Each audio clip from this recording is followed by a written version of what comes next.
Give me some good. All right, let's try it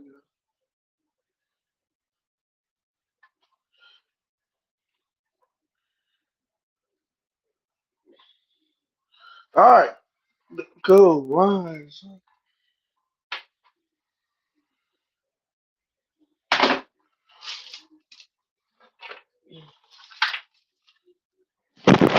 There we go. We should be fired up. Yes, sir.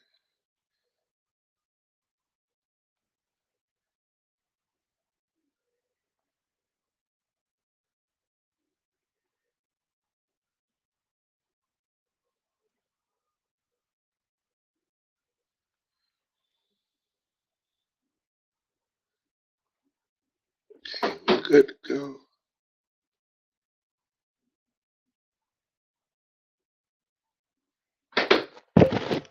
Okay, we're good to go.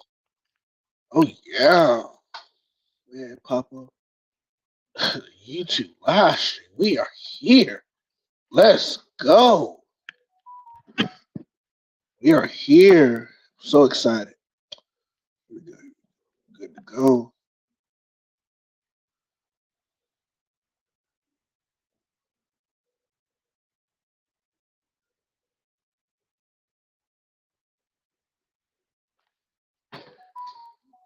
Oh, yo. Let's go. We live here on YouTube. I gotta play my theme music. Hold on. I gotta play my I gotta play it. This we gotta play my music before we get live. We gotta get going. Hey man, let's get to it, man. We here, we live here on the tube. Let's go, baby. We here. I had to make sure we is live, but we is here live. Let's get it.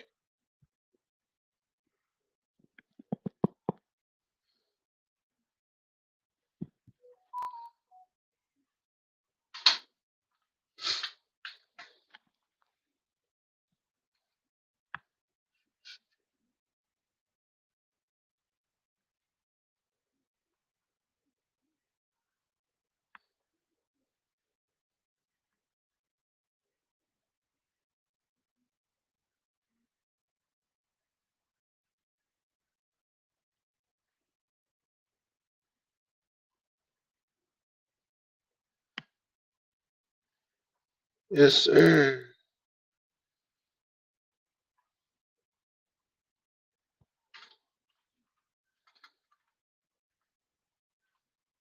Oh, yeah, everybody.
Hold on, guys. I got almost ready, y'all.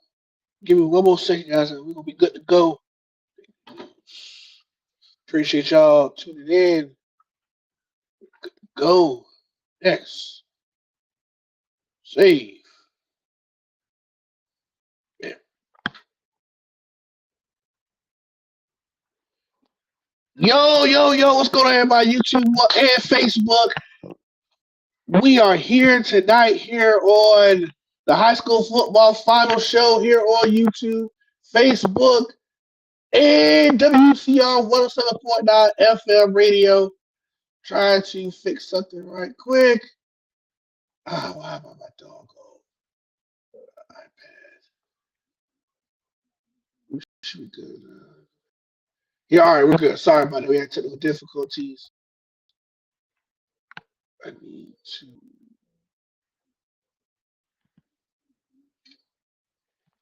Hold on one second. I need to do something. That's muted. This here we go. Had to mute myself on YouTube so I can hear myself. Hello, everybody. Welcome to the High School Football Final Show. I'm your host, the Big Hoss Charles. That's real live simultaneously on Facebook. Follow me on Charles Jackson on Charles Jackson Jr. on Facebook. Follow us on WUC on 107.9 and Union County Radio on Facebook. Also, follow us and subscribe, please, to our wonderful friends on YouTube. Thank y'all for the 68 subscribers. We're live on YouTube for this first time in a couple weeks. But this is not the title. This is not I'm talking about the FIT playoffs. That was last week. We are shift gears into today's episode. We got a lot to talk about. This is going to be a long show, guys.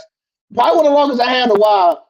I got a very special guest coming on tonight. We're going to break down a very important story that just transgressed over the last 2 days.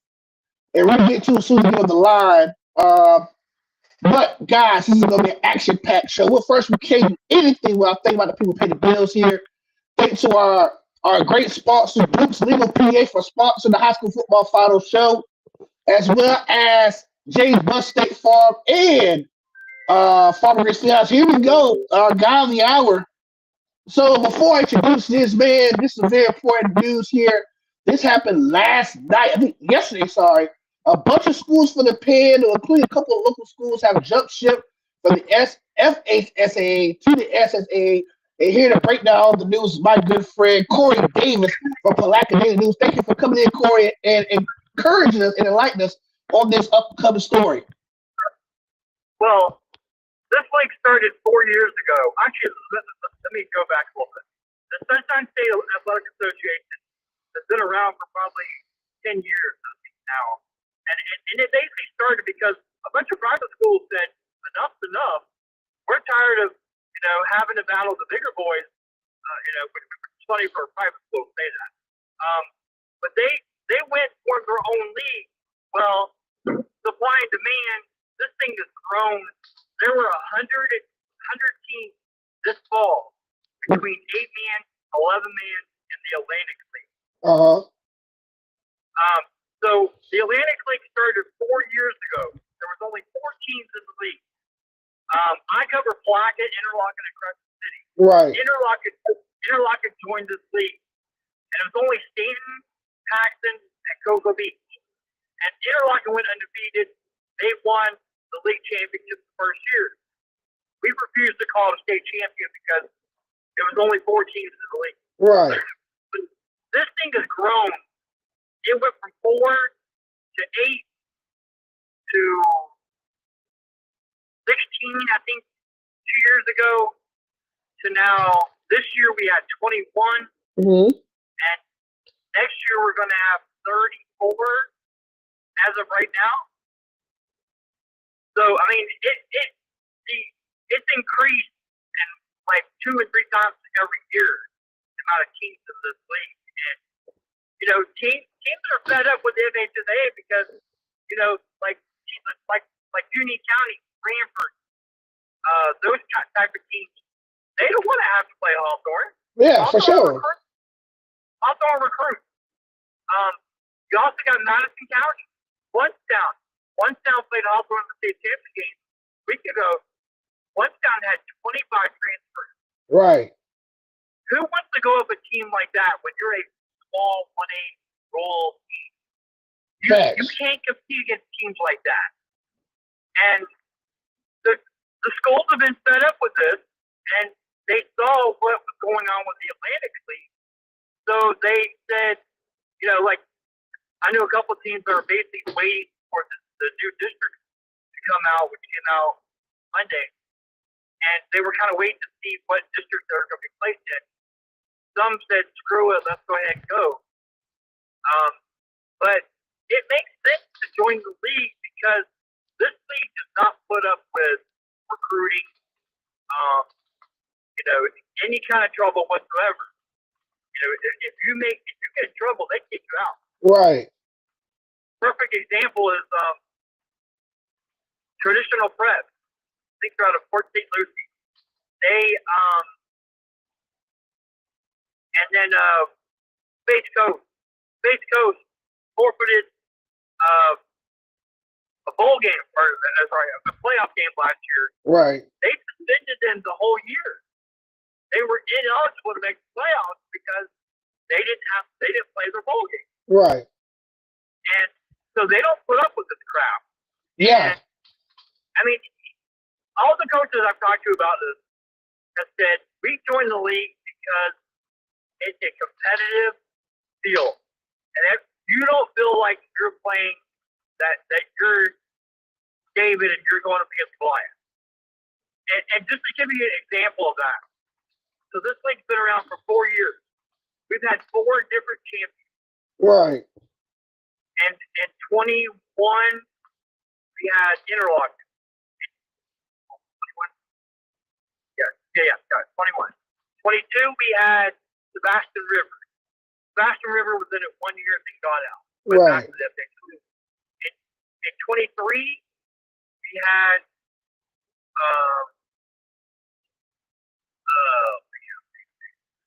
Frostproof last year. Frostproof joined the league last year. Right. And this year we had Delray American Heritage. Now, American Heritage is one of the lone exceptions about the rule league because the rule technically was it's only public school. Right. But they're not the same team they were back in the early 2000s that was competing for a state title every year, going up against Trinity Christian and University Christian. So what is the difference between this American Heritage and American Heritage that's competing for state champions every year? Well, they're actually the same school. They're the same school, okay. They're owned by the same people. One's in Plantation, one is in Delray, right? Delray. And in fact, if you go to the website, it lists both schools on the website. Right. It's kind of crazy because they're on 2 separate campuses. But Delray used to compete for state titles. I think they were in 1A or 2A. If you go back and look at the FHSA rule guideline things, whatever, the whole record, it shows that they competed for multiple state titles. But they're totally different. Plantation definitely recruit. I mean, it's no better than St. Thomas Aquinas. Right. They pick and choose who they want to play, and I knew American Heritage was probably going to win it this year, but another example is West Nassau. West Nassau and Bernardino joined last year in the Atlantic League. Bernardino played for a state title last year. West Nassau played for a title this year. Right. So you can come into the league and play for a state title right away. And one of the other selling points of the league is that now with 34 teams, the playoffs will be a little more complicated. But they divide their playoff system into a championship bracket and a consolation bracket. Right. So like Interlochen was in the consolation bracket this year, but West Nassau, Bernardina, Paxton, Lake Bear, I think they were on the championship bracket. Umatilla was also in the championship bracket. So is it to the Umatilla went back to the FSHAA, or they're staying in Atlantic? They're staying. There were so many mistakes in that release on Monday. Okay, so a lot of mistakes. Okay. Yeah, they put Paxton in there. Right. Paxton is not in the FSHAA anymore. Well, at least they're still in the Atlantic League. So you can't really go by that because there were so many mistakes. And I mean, for like Union County, they struggled this year. It's the perfect opportunity to go there for a couple of years, rebuild your program, and then decide, okay, do we want to stay or do we want to go back to that state? Right. But if you go back to that, you're going to have to go to Hawthorne, Madison County. I would not be surprised if Fort White. You think Fort White gonna make that drop down? Good evening. Appreciate you for tuning in. Do you think that now you see that the Trentons, the Union County, the Branford made the jump as one of those private schools in Dixie, do you see a team like a Fort White making a jump next? Because now they're in the same spot Union County will is now. They still got to go up against Chief Williston, Hawthorne, the Bloodstowns of the Right. world. So my question is, Yeah. do you think Fort White will follow suit as well? I definitely think so. I know they were mad they didn't get in the playoffs this year, and they took it out on the FIT and won that. But I do see Fort White because as good as Fort White's been the last 10, 15 years, they can't compete with Hawthorne. Right. Wilson and Chiefland on a consistent level. Yeah, they may get one or two really good teams, and maybe maybe compete with those types of teams. But consistently, no, they're not going to. And my comment section is going crazy right now with this because a lot of people who's listening right now, watching right now, Corey, does not know that Union County made the drop to the SSAA. So it's a lot of news to them. I'm reading some of the comments right now. I need to cut you off, but I have to read some of the comments because people are really upset. Man, screw it. There's no way we went to the SSAA. Union County is on the down year. There's no way we never dropped down to the SSAA. Union County is going down the drain. It is crazy. Let but throw the string of the trash. You're not going to rebuild in the SSAA. Who wants to play teams like Bronson every year? So this is not the norm for us, Corey. You know, we've been. Well, Go ahead. okay. Well, I remember when Union County was Coach Pruitt won what 4 in a row. 3 in a row. They 3 in a row. three in a row. Okay. Yeah, I remember. I remember covering those teams. Andrews out. Because those teams were loaded, but you're not going to consistently. I mean, because Union County hasn't done that since, and there's a reason why. Because that talent level they had back then, they're not getting now. Right. And they, occasionally you might have like a team that can compete for a state title, but realistically, Union County will not. They're not there, and regardless of who's coaching. Yeah. Well, with the whole Go ahead. Coach Thomas situation, I didn't mean to cut you off, but the whole Coach Thomas situation really put Lake Buck Union County in a real behind the eight ball situation where you lose a lot of players to transfers due to Coach Thomas' dismissal. It's like a domino effect. Coach Thomas is gone. The football team struggles. You lose players. Now you don't make the state playoffs for the first time in 5 years. You lose the FIT first round. The Holmes County, so a pretty bad Holmes County team, and then you don't have a coach still. The season for almost a month now. Pruitt ain't made his mind up yet, and now you're going to SAA with. I'm telling you, it's a lot more as much competition it is in the SAA, it is in the doggone FSHAA because now the county gonna get better with Coach Thomas over there now. You got teams like Frostproof you're gonna run into, West Nassau who competed for a state championship. You got a lot of teams from the SAA that's really gunning for the championship. And I think Union County is in the classification currently right now. I don't think right now this team right now we need a lot more work, and we don't have a leader to lead these young men to the promised land. So right now we're in a real bad situation right now. And I think you're right about going to SAA to get ourselves together.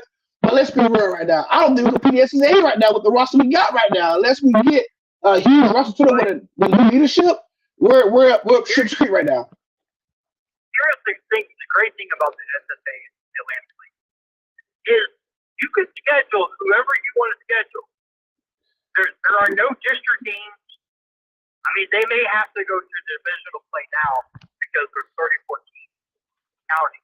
I talk to the commissioner almost on a daily basis. So I was kind of shocked that Union County came over, but most of these teams I had already heard were in the process of coming over. And I'm guaranteed there's going to be at least 6 to 10 more come over.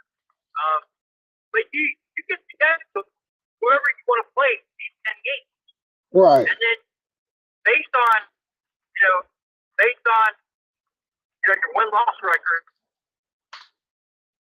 chip bracket or the consolation bracket. Right. And Union County was what 2-8 this past year. Yeah.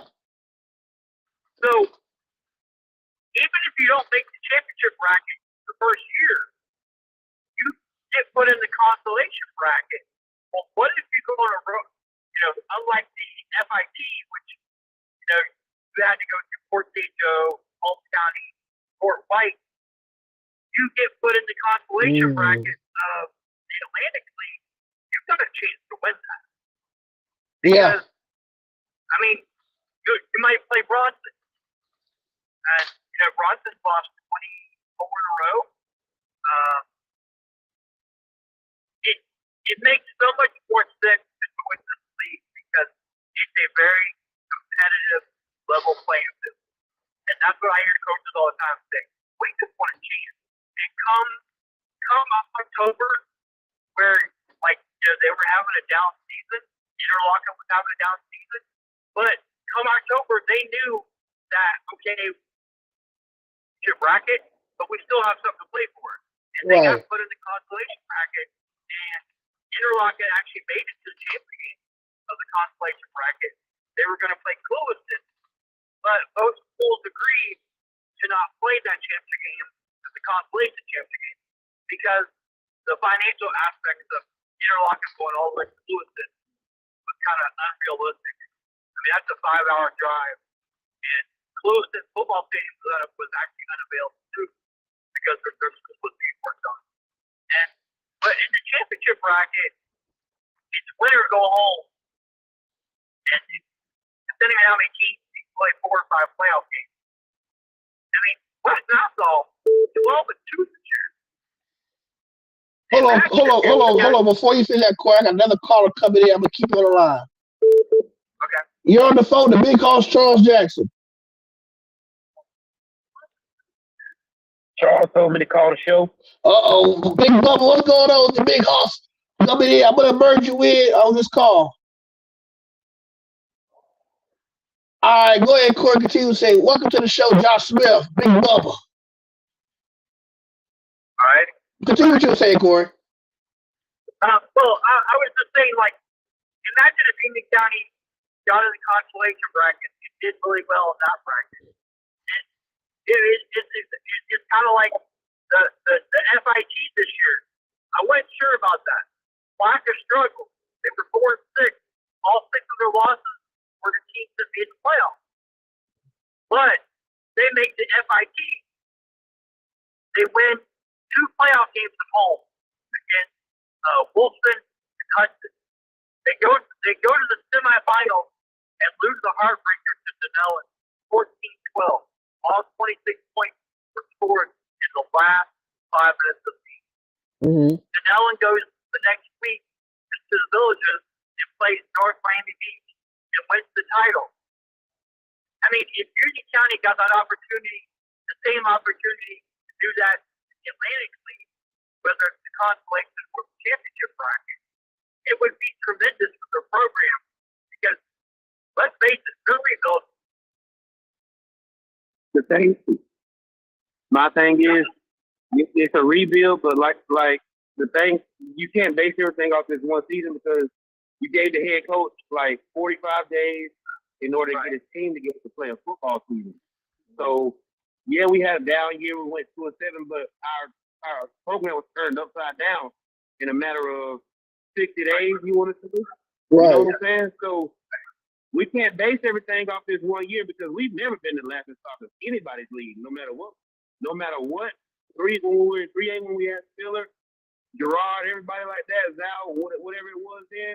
We've never been the lowest of the lowest. No matter what we had at our school, no matter what kids we had, we've always won with Lake Butler kids at the end of the day. I don't got nothing against any school that recruits kids because I left Lake Butler and went to Trinity.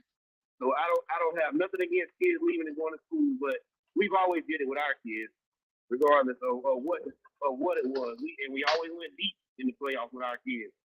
So NSA, whatever that is that comes in, I don't have no problem with it, but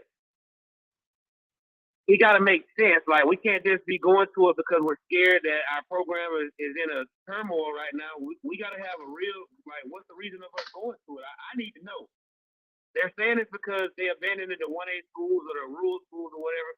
But Hawthorne and Madison has no problem. So, well, because of all these schools leaving, there will not be a rule league next year because No, the the league went from what 4 to 18 to 32. Currently, the Atlantic League is 34, but Yeah. I haven't counted the rule league right now because so many teams have left, and there were when the districts came out Monday, there were so many errors, including the ruling, that teams that have already left and were still playing the ruling.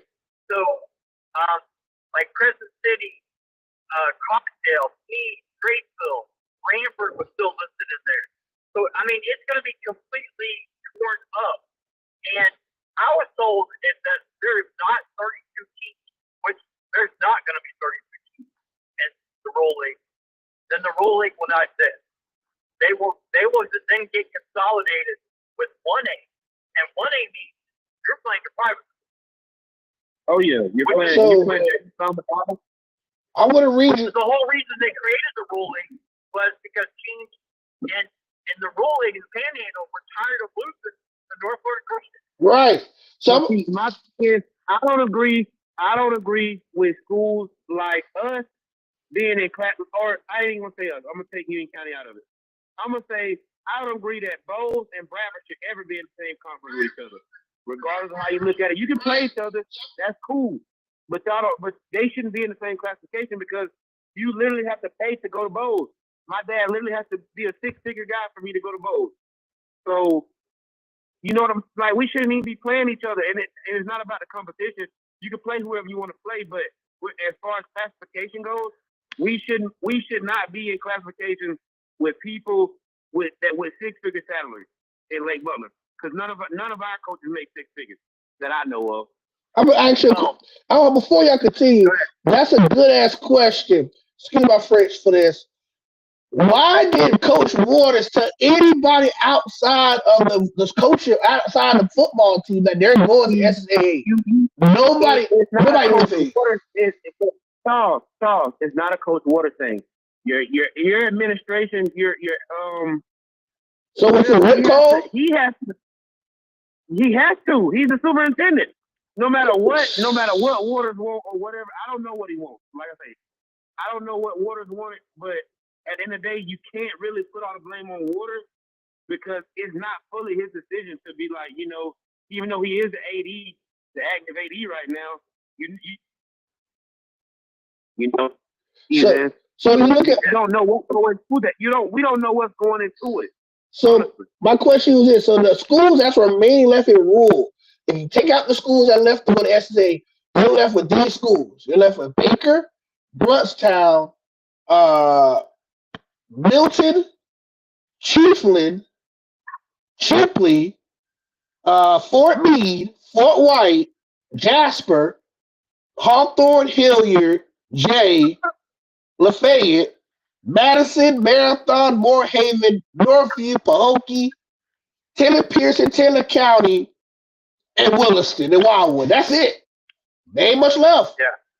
And out of those schools I named, about 6 of them are relevant. I'm gonna be honest with you.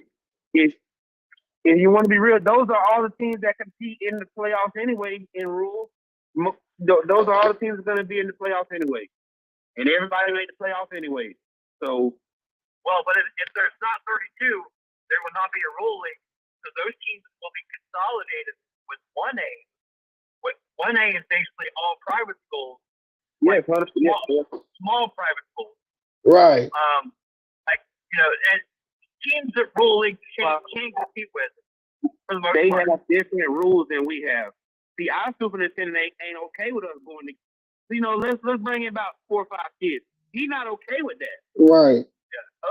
Trinity Christian, we're bringing in 12, 13 kids a year. We don't care. So I know Bradford got 6 transfers this year. Who has 6 transfers? Bradford got 6 before the football season started. But that's okay. Like I think Hawthorne has been doing it for the past 7, 8 years. Of course. You know what I'm saying? So right. we got to get up with the pace. We can't be sitting in the corner crying about it. We either got to get with it or get left behind, like like what we're witnessing right now, we got left behind. See, everybody has already been ahead of us. We've already been in a system where it's our way or no way. Right. Okay. So now it's coming to bite us in the behind. Now we got to get with the game. This ain't the old school ball no more. This ain't Robbie Stewart ball no more.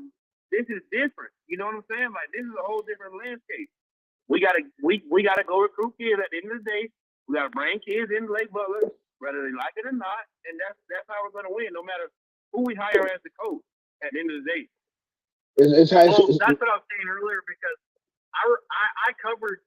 I've been doing this for 34 years. I covered the Union County teams that won state titles, and the reason why they were so successful is because the talent was ridiculous. It wasn't just Andrew Thomas. Gerard Warren, went play for the Browns. Andrew Zhao was quarterback at Alabama. I can't remember all the superstars that played on those teams, but that team was ridiculous. They had so much talent. Union County has not had that since. That's what it's going to take. That's my thing too. Union County has so much talent in the 90s, like it's ridiculous. That the 3 state title teams, it would be, that's a once in a lifetime run. You know what I mean? Right. So but that's what it's going to take. If they were to stay in the Rule League, it's that type of talent that would make them successful and compete for state titles. And that's not happening. I agree with you, because it's like this. You got, like you just said, you had Gerard. Even CJ didn't win a state championship, and he was the number 1 running back in the nation. You know what I'm saying? So you got to have more than just one guy. And we've already seen that. Like I just said, Spiller was one guy. Now they had more than one person. They had Brennan, Willie. There's a bunch of people on that team, but that 90s team was a whole different type of. You don't get teams like that all the time. Right. That's a Nick type run with his club, and he's the only one to ever win state championships in Lake Butler. Nobody else has ever won it. Nobody else ever won it. Here's my problem with this, and Josh, you made a good point. We lived so much back in the mid 2000s and 90s, and we look so we so complacent. We won 3 state championships at period 1 and 04. But y'all forget the Tigers on the cusp of winning, or at least competing for 4 straight state championships during the Coach Thomas era. Okay, Coach Thomas lost 3 straight Final Four games, 2 to Madison and 1 to Northview, and 2 of those games he should have won. He should have beat Madison 2 years ago, and he also should have beat Northview 3 years ago.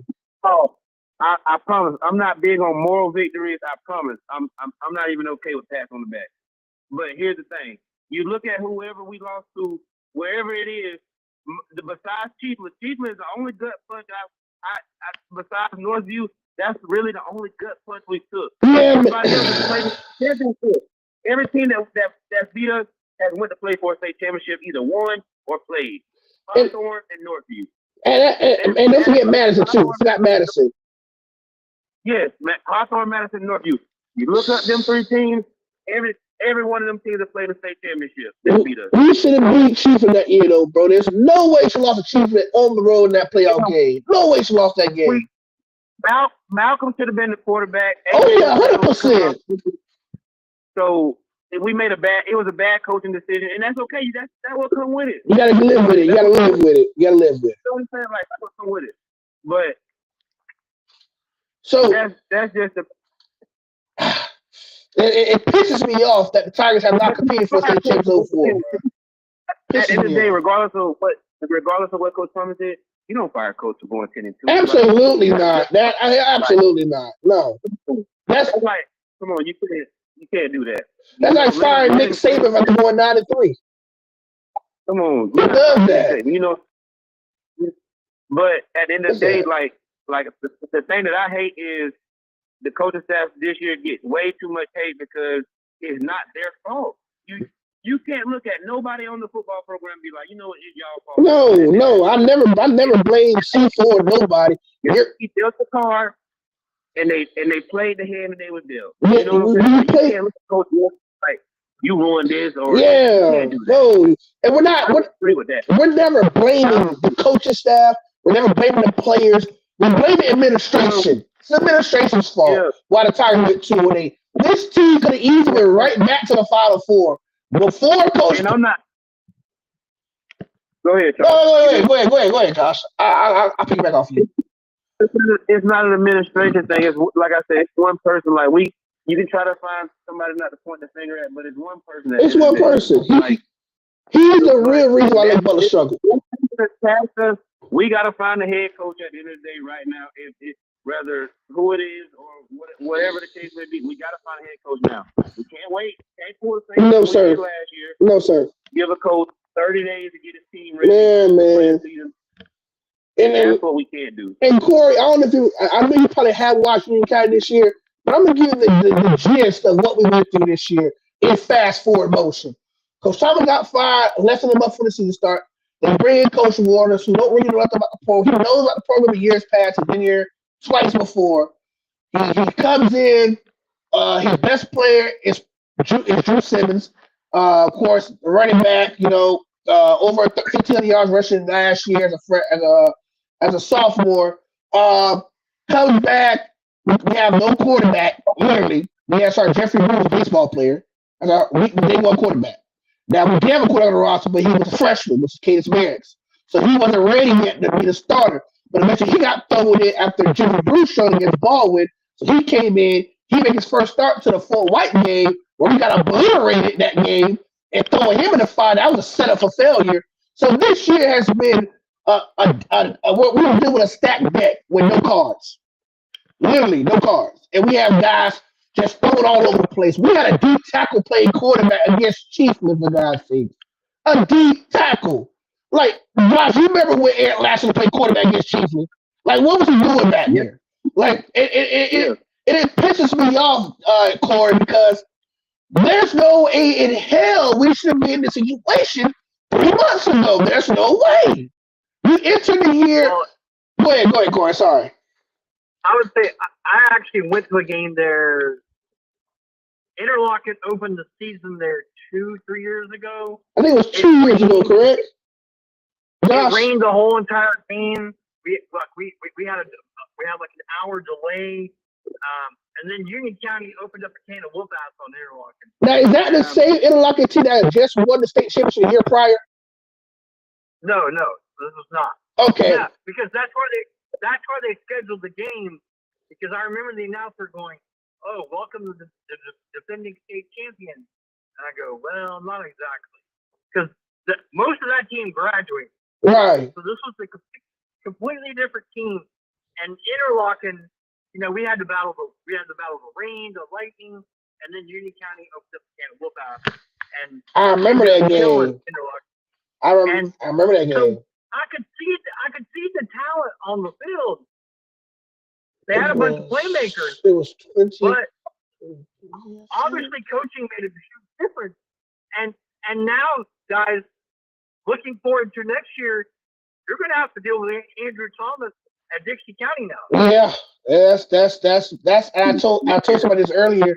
We're going to have to either see them in Cross City, or they're going to come to us. We're gonna see them one way or another next year, regardless. So we just got to get ready to prepare for it. So the game we were talking about was 2023-24 season. We opened up against y'all. It was Interlochen versus Lake Butler. The Tigers that year went 8-4. We had TK quarterback as a junior. Y'all had Jake Pavlik at quarterback. Jack Pavlik at quarterback. He's a junior. You remember him? Yeah. And it was rough that night. He transferred from P5. Okay, so yeah. I don't think I had positive total yards against us. I think I had -2 yards of total offense that game. Yeah, it was a rough night. I didn't have much to write about that game. Hey Josh, we had Thomas Williams at running back that year. Yeah, man.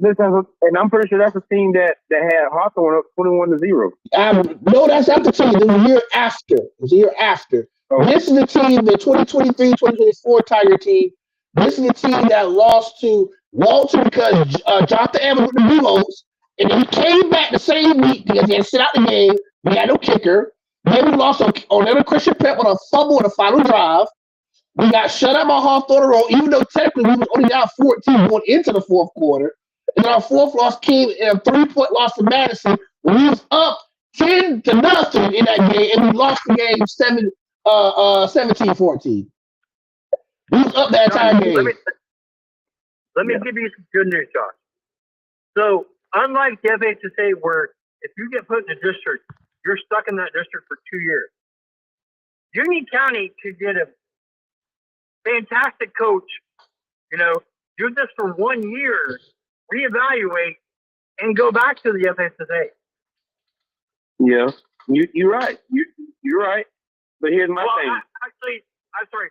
The one negative would be they would have to sit out for 2 years because the new districts would be for 2 years. So yeah, they are stuck in it for at least 2 years. They have to wait till the next reclassification in 27. Like I say, I have no problem with it because I understand, why you do it. But here's the thing: is you going to that league gonna affect you getting a coach though? Like, is the coach, you know what I'm saying? Some coaches might be like, are we respecting this championship? No, because Dixie County just hired Andrew Thomas. You're right. You're 100% right. So, I mean, if it did not affect Dixie County, and I didn't realize all the ties Andrew Thomas had with Dixie County. Yeah, he was a former Dixie County mayor. He's a former student. That's a stomping ground. His brother, he's got one brother who is the AD. He's got another brother who I was told was the superintendent of Dixie County. He is the Thomas family is Cross City. They is Cross City. Yeah. He got a nephew who beat me every year besides when I was at Trenton. So, I love Coach Thomas. That was my coach, like I say. I wish him the best. But, as far as my Tigers, we're gonna have to get another coach who he can't just be anybody either. You know what I'm saying? Okay. We have Robert Ford as a standard. Okay, who's our next guy? Because just like Florida, if we don't get Lane Kiffin, are we gonna get John Summerall? Like, what? Come on now. You know what I'm saying? Like, if we don't get Lane, okay, who's our next guy? We can't put all our eggs in one basket and he be like, you know what? I don't really want to go there. I'd rather retire somewhere else. I don't want my championships in Lake Bullis. You know what? F it. I'm going somewhere else. How do you feel about Trenton going up there? I'm okay with that. I'm okay with that. Listen, we've been trash for a little minute, okay? So I wouldn't say trash, Josh. I wouldn't say trash. We need a little confidence. We got some kids. Cause listen, there's some good looking kids. They look better than the team I play. Some of them kids, I'm like, man, y'all some big old kids. Like, what's going on? But like, it's different because you're competing against 3-4 schools, like I say. But Lafayette was a good school too. Like I watched. That's who I watched them play against. They weren't any scrubs. You know what I'm saying? But it's just like I say, when you got one school dominating right now, especially in this era of football, it's hard to keep kids in one spot because these schools aren't far from each other, dude. You know what I'm saying? Like, we are really far from each other. So if we ain't get it done here, guess what? I can go to Bradford. Guess what? If we ain't get it done in Bradford, I can go to Baker. You know what I'm saying? That's how it is now. And now you can transfer during the season. It's not like you got to sit out a year now. I ain't got to miss a year to play no ball. I can go be in 6 days. Next week, I can play. You get what I'm saying? It's a whole. Okay. Let me say this. I don't know anything. And even if I did, I wouldn't be allowed to tell you.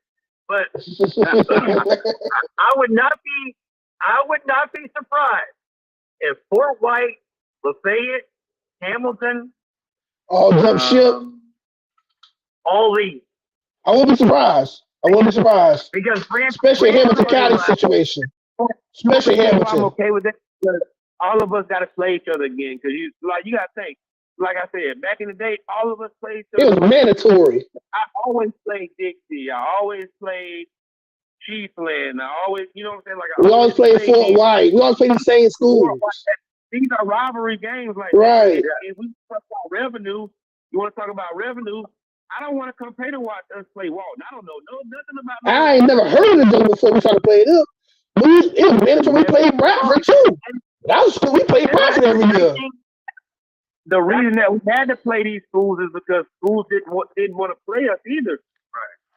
You know what I'm saying? Like we wasn't just scheduling these schools just for them to be on our schedule. It was other people there. You get what I'm saying? All right. Like I say, Newberry, Fort White, Bradford. Those are three schools that pulled out of us one time in a year. All right, guys. Some games. All right, guys. We're gonna shift gears a little bit from that because we'll be here all night, so we're going to talk about that. We're gonna shift gears into the 1A, 7A state championship games. We're gonna talk about those and make our prediction for the remaining games. I'm talking to you first, Josh. Josh, what happened with Bowles last night against Cardinal Mooney, in your opinion? They got put out. I've never seen a Bowles team get beat the way they did last night. Mooney scored on all 8 possessions. Wow. Bowles couldn't stop him. They had a running back. Both teams had a running back that had over 2,001 kids on each team. 2,000 each? 2,000 each, and combined had about 70 touchdowns. Oh my goodness. And Mooney just went up and down the field. Bowles couldn't stop him. And every time Bowles would score, and you were like, okay, they're getting back in the game. Mooney would score again. It's like they had a counterpuncher in their Bowles in. He was down 13 twice in the third quarter, and just Mooney just kept hitting him in the mouth every time. The upset of the game, though, came in the 2A state championship game. Chaminade Madonna losing to Cardinal Newman was shocking to me today, guys. Yeah, and that was Newman's first ever state title. That's correct. That is correct. Yes, sir. And I picked Chaminade to win that game because of of what they've been doing the last 6-7 years. And I was like, okay, Newman's going to go in there with deer in headlights, and it was completely opposite. They went in there and they smacked him in the mouth and won a state title. So kudos to Newman. I was shocked. I knew Cardinal was good, but not this good to beat Chaminade. Now, this is not the same Chaminade that had Jeremiah Smith 3 years ago. Not the same team. Not even close. Because that team was dangerous. They had a D1 quarterback and then an elite superstar stud wide receiver, Jeremiah Smith. So this is like Coco. This is a far cry from the team a couple years ago. My next topic is this. St. Thomas Aquinas and Lakeland. Does Lakeland have a chance to avenge their loss last year to St. Thomas Aquinas? Hell no. That game right now is in the same quarter. St. Thomas up 6-0 in the second quarter. This is the 8th meeting all time between these two schools and the state championship game. Lakeland leads 5-2, but Aquinas has won the last 2. And completely different teams. Like we talked about the great Union County teams that won 3 in a row. Right. Lakeland had all those guys go to Florida. It's not the same Lakeland team that dominated back then. Right. I mean, if you look at their scores, if you look at their scores this year in the playoffs, there was a lot of playoff games that Lakeland barely won. Right. And typically Lakeland dominates their teams in the playoffs. And I think Aquinas, I would not be surprised if it's a running clock. Yikes. Because I saw Aquinas played the first game of the year was on ESPN. Right. And they lost to a team from, I want to say it was New Jersey or someone like that. And St. Thomas looked completely different team too.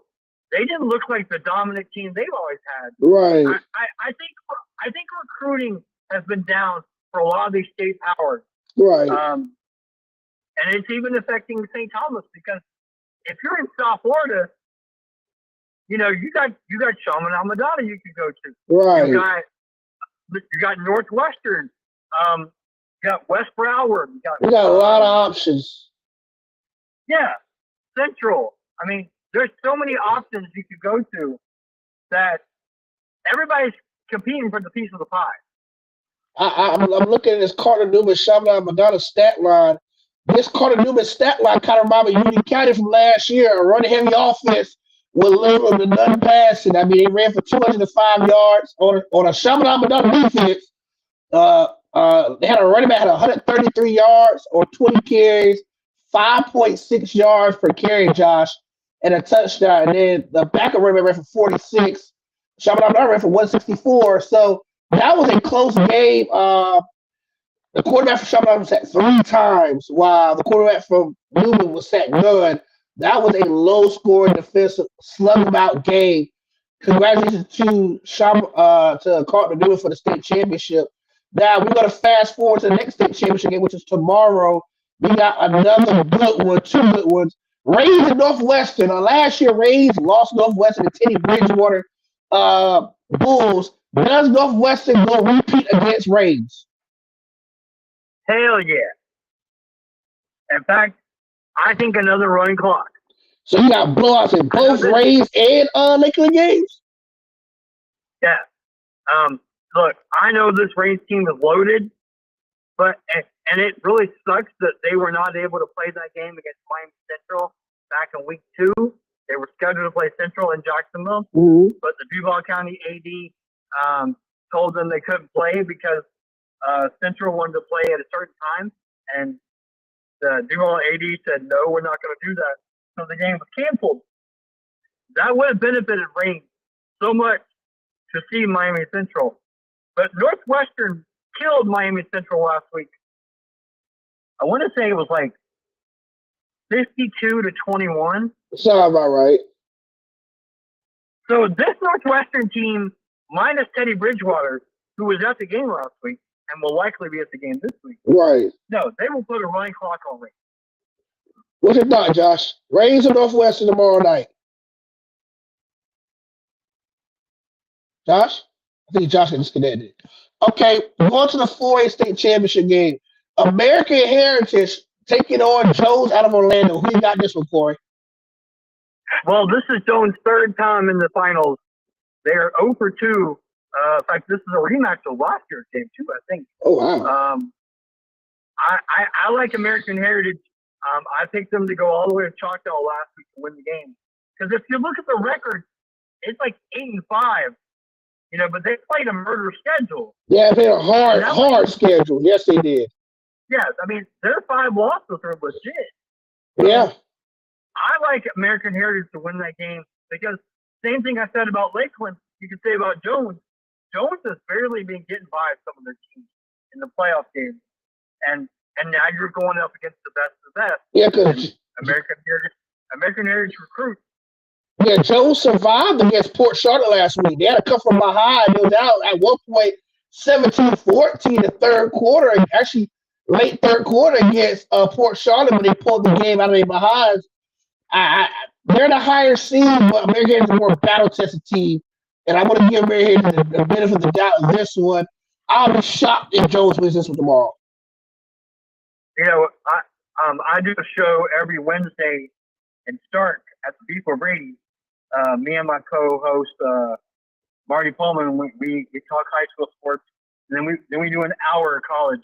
And so we did our predictions last night, and I was gonna pick Mooney, but because of what they did to Coco last week, right? I didn't expect that at all. So I was gonna pick Mooney, but I was like, no, this Bulls team has been, you know, battle tested. They're really good, especially in offense. And I mean, if not for that pick, all 7 title games, I think South Florida wins. Well, especially because they're playing in their backyard. Yeah, this is like home game for those guys. And then the 7A, Vero Beach. Okay, not technically a South team, but South Central we'll call it. They're close enough. They're close enough. They're in between Central Florida and South Florida, but more closer to South Florida than Central Florida. And they're undefeated, and this is their first time since 1981 where they beat Mosley in the championship game. Oh, wow. Back then they were played at home. But and Lake Mary was the runner-up last year, so they got back. So their quarterback's going to Notre Dame. You know, so it was a shock they got past the land. The land was good this year, real good this year. they were everybody's pick to win the state title. And I know as good as Lake Mary is, something about this Vero Beach team being undefeated makes me think Vero Beach wins. The classification I'm pissed off about. This was the Hope State Championship for the lose. There's no way you go a 10-0 lead in the fourth quarter against West Brown last week. There's no way you should lose that game, but they find a way. And I'm telling you, that guy. I'm gonna tell you why this keeps happening. I'm gonna tell you why it keeps happening. Talk to you about that. We're gonna talk about that anyway. So go ahead.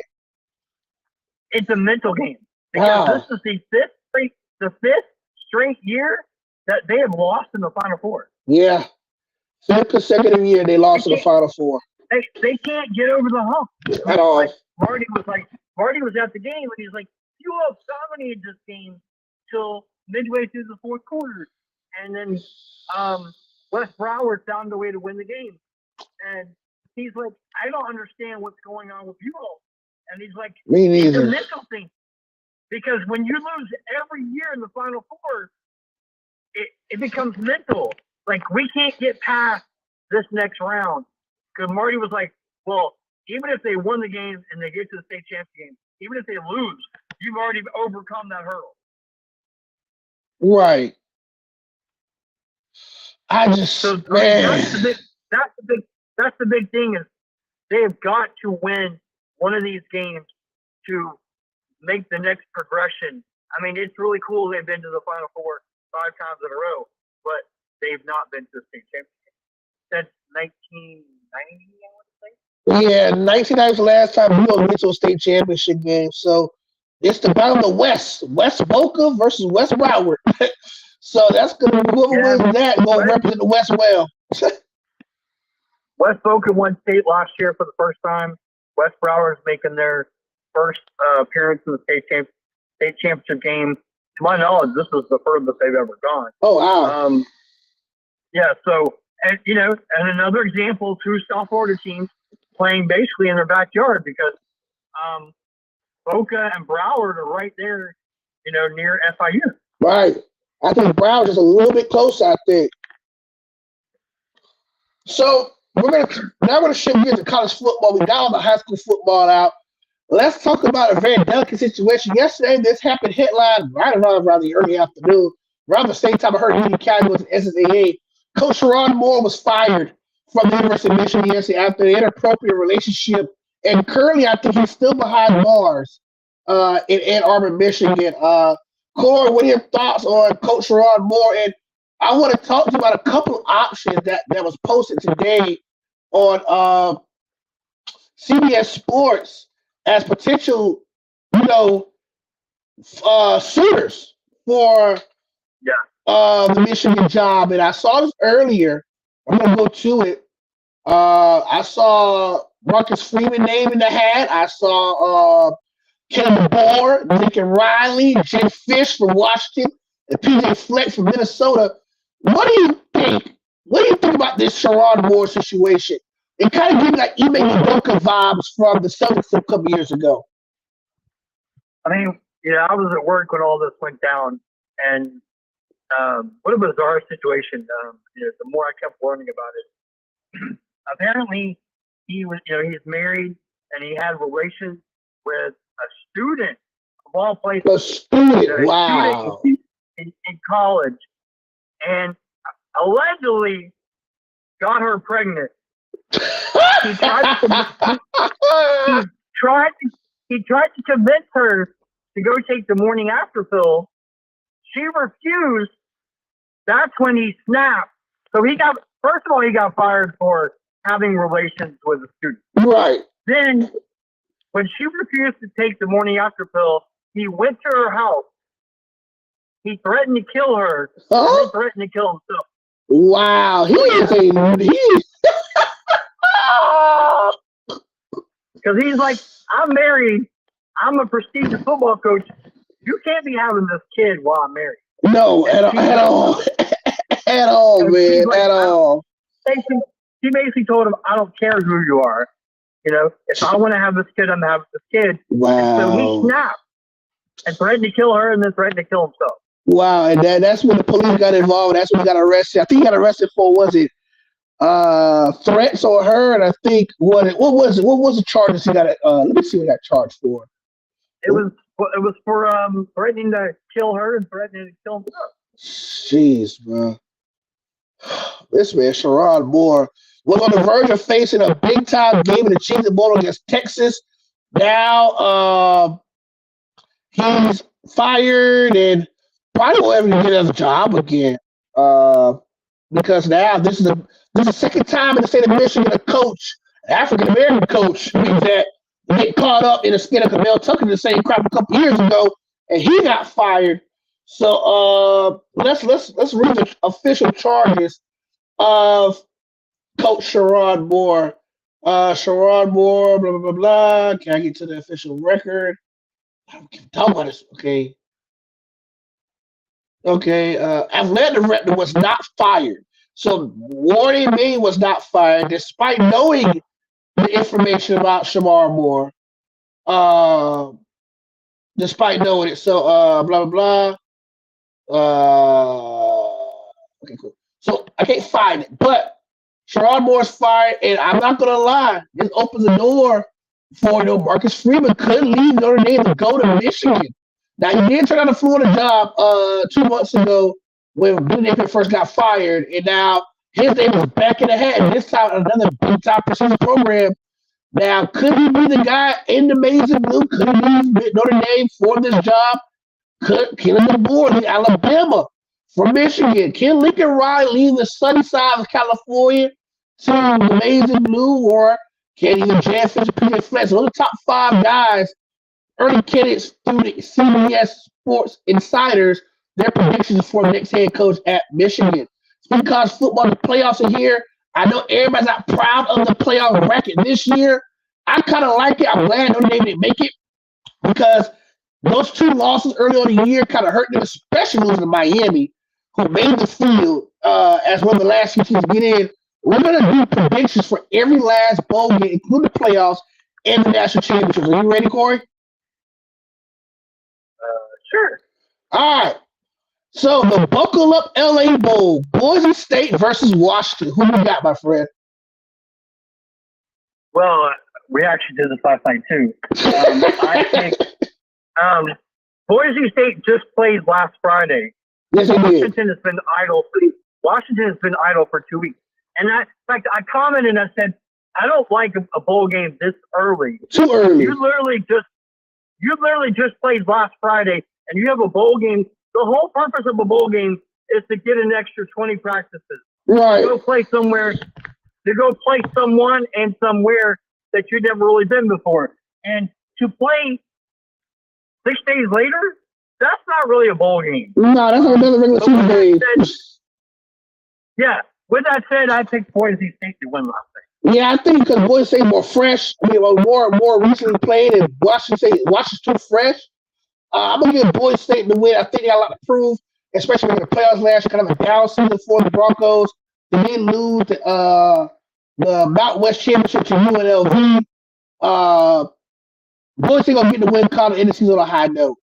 The IS4S Salute to Veterans Bowl. Troy, losers of the Sun Belt Championship, the JMU, who made the playoff, they will take on Jacksonville State. Who you got in this matchup? I'm gonna go with Troy in this one.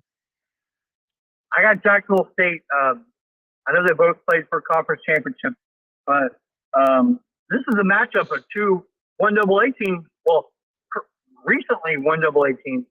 And I like Jacksonville State to win because based on what I saw last week. Okay. A team that was rumored that was supposed to be the playoffs a month and a half ago kind of falls down the stretch.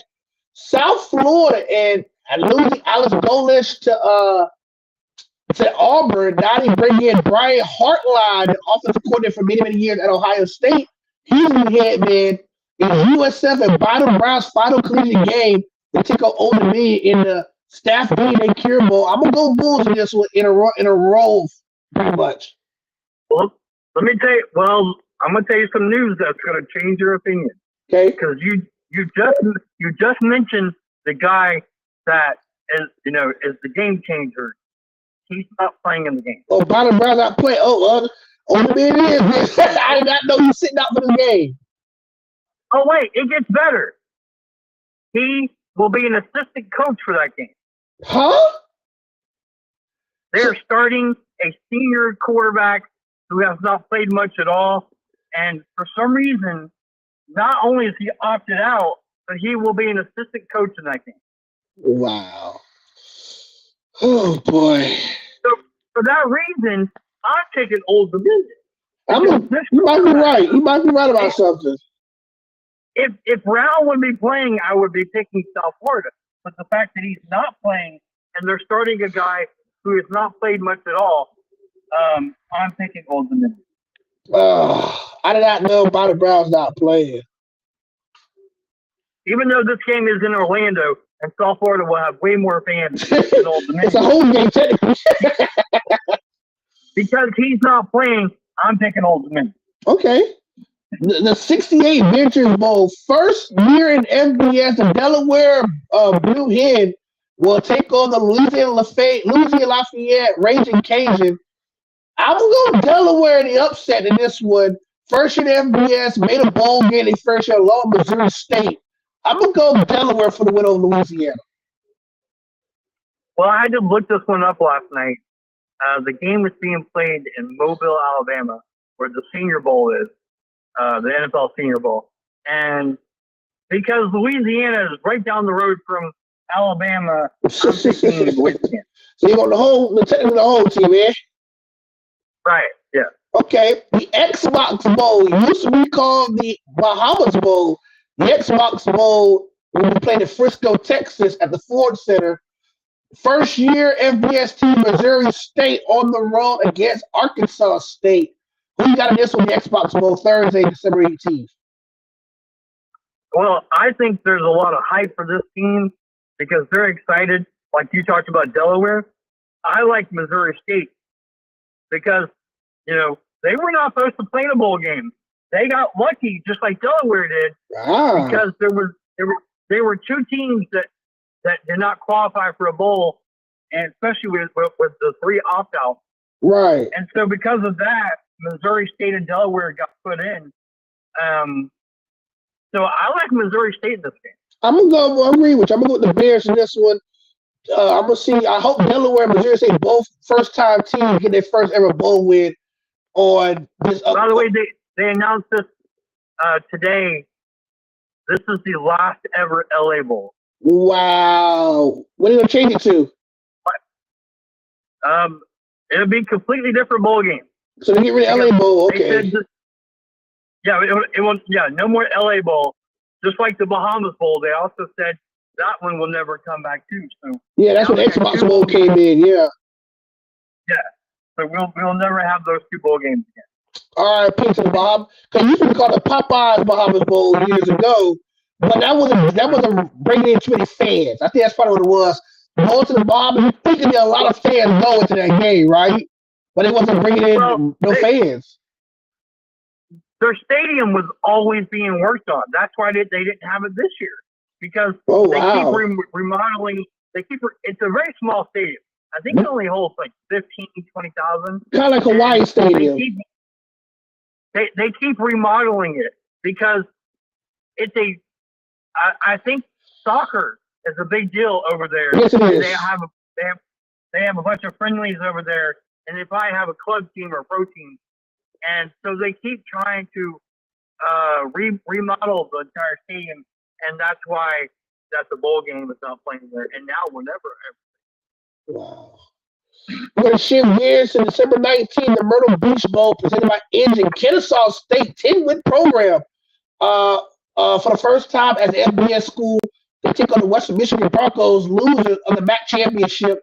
I'm going Owls in this one in a win to get their first bowl win as an FBS school. This game is in Myrtle Beach, you said? Yes, it is. Myrtle Beach, South. It's a Conway, South Carolina. It's at where Coastal Carolina plays. Yeah, right. And I saw Western Michigan play Saturday. It was one of the couple games that didn't matter other than a conference championship game. Right. And it was like that. It was one of the noon games. So I was going back and forth with that. Western Michigan looked really impressive. I like the Broncos to win Okay. Okay. The Union Home Mortgage Gasparilla Bowl in Tampa. Memphis and NCC, another team that was kind of getting the playoff picture a month and a half ago along with USF. They fall down the stretch. They take on a scary NC State team who beat both Georgia Tech and I think they beat who was it? Virginia this year. So beat enemy Louisville too, didn't they? No, they didn't beat Duke. That's right. They beat Louisville. I'm pretty sure. Yeah. So do you think NC State could beat with this one? Yeah, I definitely do. Because let me tell you, Memphis is a team that had so much high expectations, especially early in the year. Memphis was the team that kept talking about winning that conference. Right. And Memphis ended up finishing like 5th or 6th in that conference. Because that conference was so crazy. I like NC State. I was really impressed with them when they played Georgia Tech.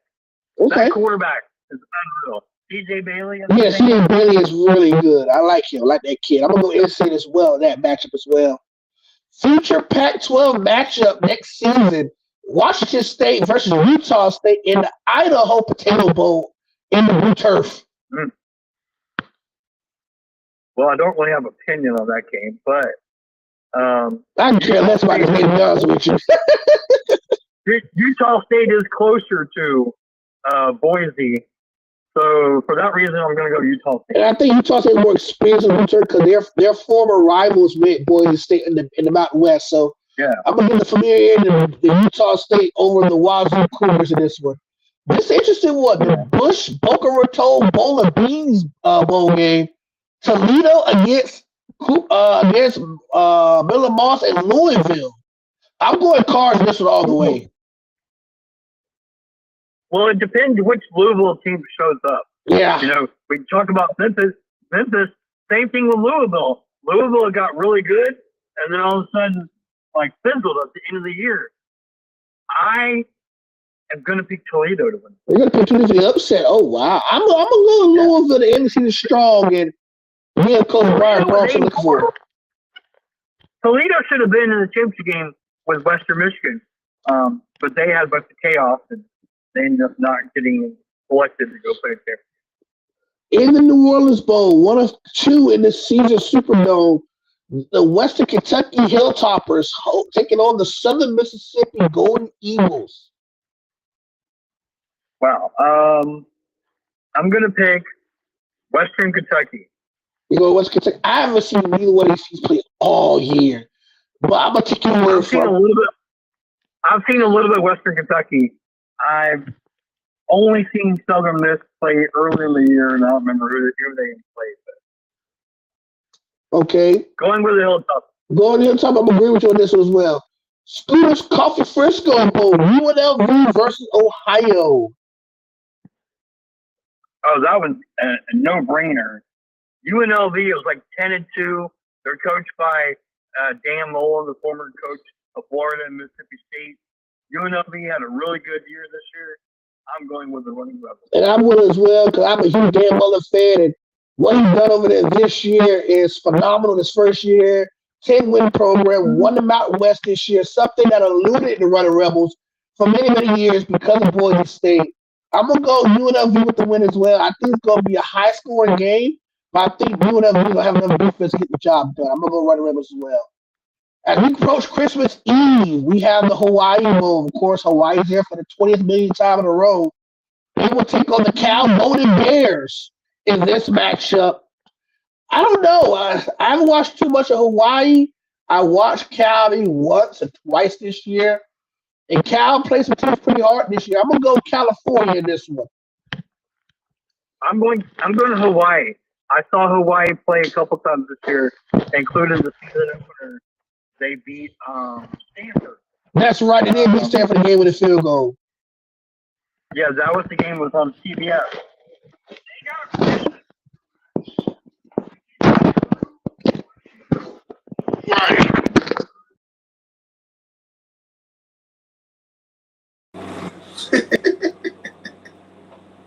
So you go Hawaii in this one? All right. So the day after Christmas, the Game Above Sports Bowl. This is Detroit. And then it's a Michigan team. You got Central Michigan taking on the Northwestern Wildcats. The Northwestern has really shocked me this year, especially going to Happy Valley and beating Penn State. And for that alone, I'm going to give Northwestern a win.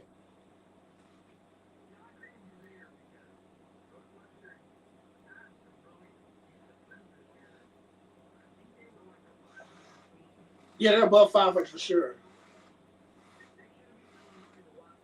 Sure, for sure. I'm going to go Wildcats in this one, despite Central Michigan being a whole team. The Rate Bowl in Phoenix, New Mexico, taking on Minnesota and PJ Fleck.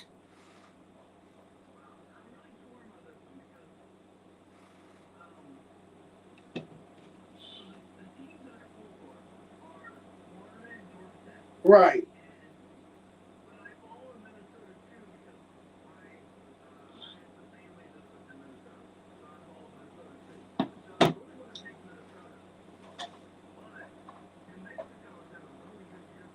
Yes, they have.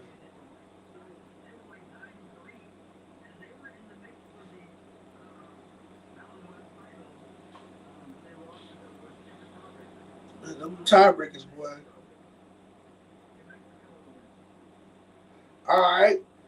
First year head coach and former head coach of the former HBC national champion for the A&M Rattlers, Coach Willie Simmons, who was last year a running backs coach at Duke with Manny Diaz. He's the head coach now at Florida National, leading the Golden Panthers to a bowl game. They will take on UTSA in the Serve Pro First Responders Bowl in Dallas at Gerald J. Ford Stadium. Who you got in this one? I'm going with the Golden Panthers with the win in this one.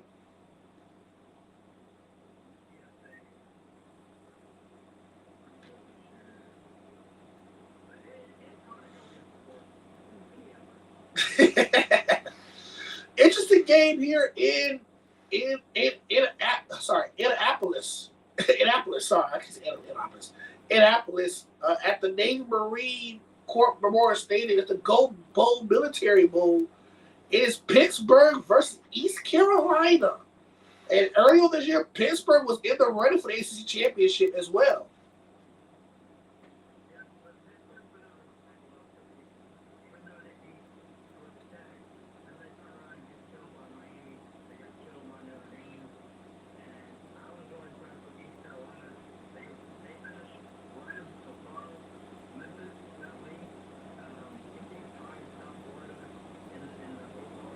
Yeah, I think they finished third, right behind North Texas and Tulane. I think they're in the same boat with Navy as well. I'm going East Carolina as well. We don't know which, like I said, we don't know which Pittsburgh team you get it. Are you get a Pittsburgh team that beat Georgia Tech, or you get a Pittsburgh team that killed by Notre Dame and Miami? We don't know which team we're going to get. In the Pinstripe Bowl, the Bad Boy Mowers Pinstripe Bowl at Yankee Stadium, two teams who was in the playoff last year is on the other side of the spectrum.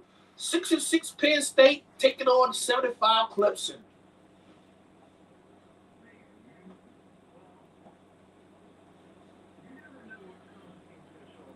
Same, yeah, for real, for sure.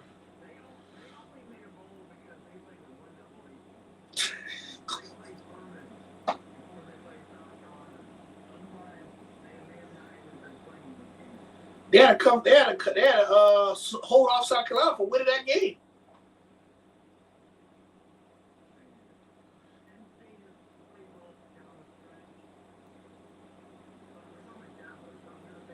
Yeah, I'm gonna go Clemson too. I think Cade Klub is gonna end his college career on a high note.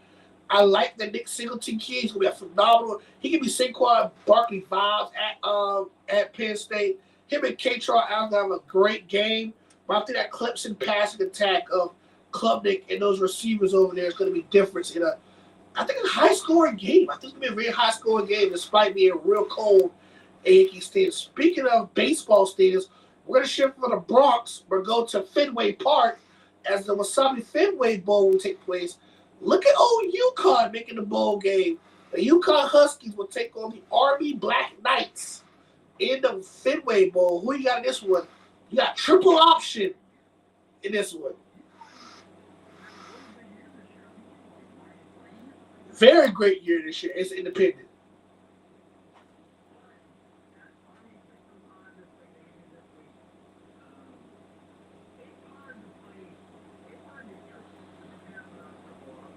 It's a hard offense. It's a hard offense. I've been watching Georgia Tech over the years with Calvin Johnsons and Reggie Balls and Josh Nesbitt and the Jonathan Dwyers at running back. You had some horses come through Georgia Tech under Paul Johnson. So that I actually played with the wing team on CMB. I played with that offense on Kansas State. It's a fun offense, but you got to make sure you have the right personnel for it. You just can't throw anybody in a triple option off. You got to have the right pieces to run triple option. And Army and Navy has been doing that for many, many years, decades at least. I'm going to go Army because UConn started running back Kim Edwards is in the transfer portal. So he won't be playing the bowl game. So I'm going to choose Army for that alone. I think Army get the job done, upset the Huskies. Despite a phenomenal season by UConn. They have not been this good since Donald Brown was in college when he was back in, I think, mid-2000s where UConn played Oklahoma in the Fiesta Bowl. I don't even remember that one. UConn played Oklahoma in the Fiesta Bowl when they had DeMarco Murray, they had Landry Jones at quarterback Oklahoma, they had Brian Bros at wide receiver. They had a stacked team Oklahoma, and UConn was a huge mismatch, and they got killed that game. So I had to open up some wounds, UConn fans, but this is the best season y'all had since that year. The Pop-Tarts Bowl between two teams who we thought was going to be the playoffs about a month ago as well. Georgia Tech was a top 5 team a month ago before they collapsed on the face of the planet. BYU, they would beat Texas Tech. They was in the playoff. They was one of the final 2 teams out in the field. Georgia Tech, BYU, who you got in Camping World Stadium on this game here?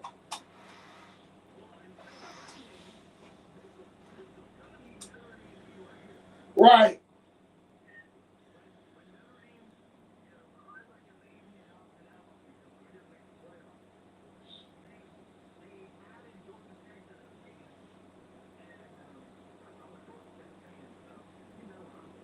I'm going to go with you because I'm a huge Hayes King fan. I'm a huge Hayes King fan. I think if Hayes King had a little more offense in that Georgia game, they would have won that game because they lost by 7 against Georgia. The last 2 years, Georgia Tech should have easily beat Georgia, in my opinion. The Snoop Dogg Arizona Bowl. Oh, go ahead. They've been close the last 2 years for sure. Yeah, for sure. 9 times out of 10, for sure. The Snoop Dogg Arizona Bowl presents Gin and Juice. Mountain West, Mid-American champion Miami, Ohio takes on Fresno State in this bowl game. I'm going to go Miami, Ohio. They look impressive this past Saturday against Western Michigan. I'm going to go with the Red Hawks in this one.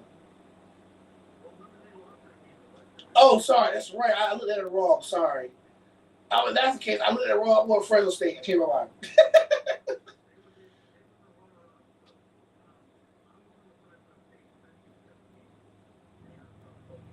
For sure. The Isleta, New Mexico Bowl between runners-up in the American, the North Texas Mean Green, takes on the San Diego State Aztecs next year. San Diego State will be part of the Pac-12 as well. So North Texas versus San Diego State. I'm going to go North Texas. I think they're going to finish strong and finish with 12 wins on the year. I'm going to go North Texas in this one.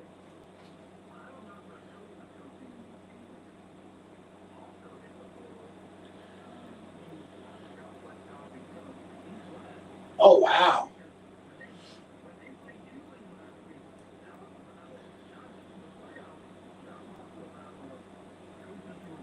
Yeah. And John Summerall's coaching the playoff game against Ole Miss. You going to San Diego State? Okay. The Tax Slayer Gator Bowl. Mizzou taking on ACC champion runner-up Virginia. And I hate to say this, I'm not picking Virginia to win because the way they lost last week was horrible. There's no way you throw that ball in double coverage like that with safety up coming over top. I'm going to go Mizzou. I think Mizzou's going to pick up the pieces. Mizzou played out of a strong this year. They've had a lot of teams strong this year. I think Mizzou was an SEC team that's good, but not good enough to get SEC championship. So I'm going to go Mizzou with this one, knocking off Virginia in the Gator Bowl.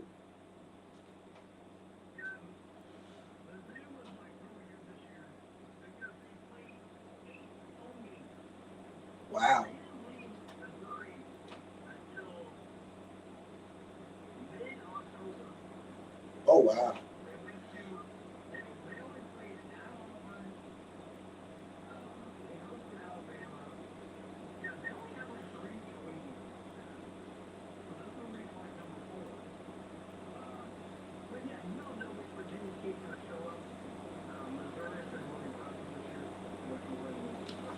I agree with you 100%. Virginia, is the same Virginia team that beat Florida State, or is the Virginia team that blew it against Duke last week? So, uh, the Kinder's Texas Bowl in Texas Stadium, you got a struggling LSU team versus Houston. I'm going Houston. Despite LSU struggling this year, I like Michael Van Buren coming in next year. Hopefully, be the starter. He's a very good young quarterback. Gus Nussmeier is a big disappointment this year. He was a potential first overall quarterback at the board. He flamed out so fast by mid-season, make no sense. He fell to part of a day 2, day 3 guy now. He's a good, big arm, big guy, but it's just big games. He's just not it. He's not it. So, and they built the team for a championship run.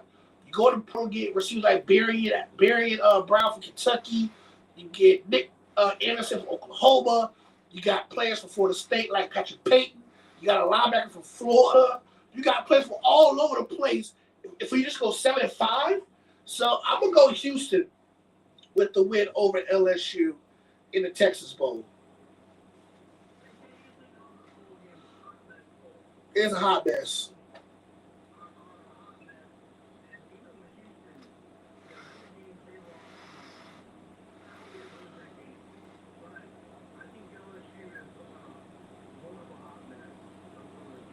LSU's more talented, but they're a cesspool of mediocrity right now. I'm gonna go LSU Houston as well. The J Lab Birmingham Bowl, a game that I really don't care about. Georgia Southern and App State. They threw App State in there. Go ahead.